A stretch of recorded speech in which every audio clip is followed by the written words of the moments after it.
கிறிஸ்துவுக்குள் பிரியமான சகோதர சகோதரிகளே, உங்கள் அனைவரையும் தினமொரு முத்துக்கள் நிகழ்ச்சியில் சந்திப்பதில் மிகுந்த மகிழ்ச்சி அடைகிறேன். இயேசுவின் வாழ்வில் பெண்கள், லூக்கா 23ஆம் அதிகாரம் 27 முதல் 28 முடிய வசனங்கள். பெருந்திரளான மக்களும் அவருக்காக மாரடித்து புலம்பி ஒப்பாரி வைத்த பெண்களும் அவர் பின்னே சென்றார்கள்.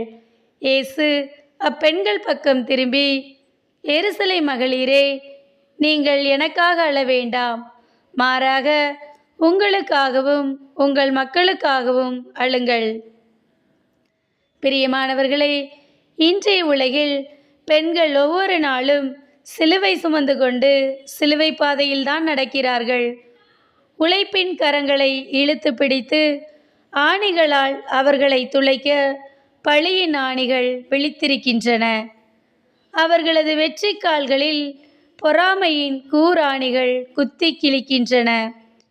உலகம் உதாசீனப்படுத்தினாலும் விவிலியத்தில் பெண்கள் சிறப்பிடம் பெறுகின்றனர். இயேசுவின் வாழ்க்கையிலும் மரணத்திலும், ஏன் உயிர்ப்பிலும் கூட பெண்களின் பங்களிப்பை நாம் முழுமையாக உணர முடியும். எவீருவின் மகள் முதல் காணிக்கை போட்ட ஏழை விதவை வரை யாரும் அவரது பார்வைக்கு தப்பவில்லை. விபச்சாரத்தில் பிடிபட்ட பெண் முதல் ஆடையின் விளிம்பை தொட்ட பெண் வரை யாரும் அவரது ஆதரவை பெறாமல் போகவில்லை. இயேசு பெண்களின் அன்பை சம்பாதித்தார். அதனால்தான் இயேசு சிலுவை சுமந்து சென்றபோது எருசலேம் மகளிர் அவருக்காக கண்ணீர் வடித்தனர். ஆணாதிக்கம் அவரை சாட்டையால் அடித்து வேடிக்கை பார்த்தது. ஆனால் அந்த சூழ்நிலையிலும் இயேசுவின் வியர்வை முகத்தை துடைக்க தைரியமாய் நுழைகிறாள் வெரோனிக்காள்.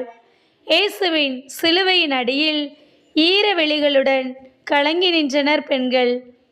ஆண்களைப் போல அவர்கள் மறுதளிக்கவில்லை. இயேசுவை எதிரிகளிடம் காட்டிக் கொடுக்கவும் இல்லை. உம்மோடு வருவோம், உம்மோடு மரிப்போம் என்று வீரவசனம் பேசவும் இல்லை.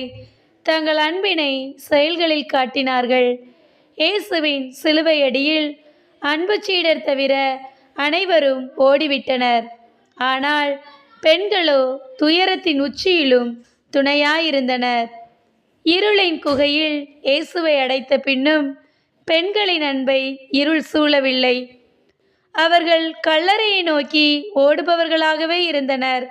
அதனால்தான் இயேசு தனது முதல் காட்சியை பெண்ணுக்கே அளித்தார். சிலுவை பாதையில் நடந்த பெண்களுக்கு விடியல் பாதையை பரிசளிக்கிறார் இயேசு. நற்செய்தியை முதலில் அறியவும் அறிவிக்கவும் பெண்களையே இயேசு தேர்ந்தெடுக்கிறார். எப்படி இயேசுவின் காலம் முழுவதும் தொடர்ந்து நடந்த பெண்களை இயேசு அன்புடன் நடத்தினாரோ, அதே போன்று நடக்க வேண்டிய கடமையும் பொறுப்பும் நம்மிடம் இருக்கிறது. பெண்களின் துயர் துடைக்க முன்வருவோம். அவர்களுடைய தோள்களில் சிலுவைகளை அல்ல, வாழ்வின் இனிமைகளை சுமத்துவோம். அன்பு இறைவா, நாங்களும் உம்மை போன்று பெண்களை மதித்து புரிந்து அவர்கள் தேவைகளை சந்தித்து அவர்களை நல்ல நிலையில் நடத்த எங்களுக்கு உதவி செய்யும் இறைவா. ஆமேன்.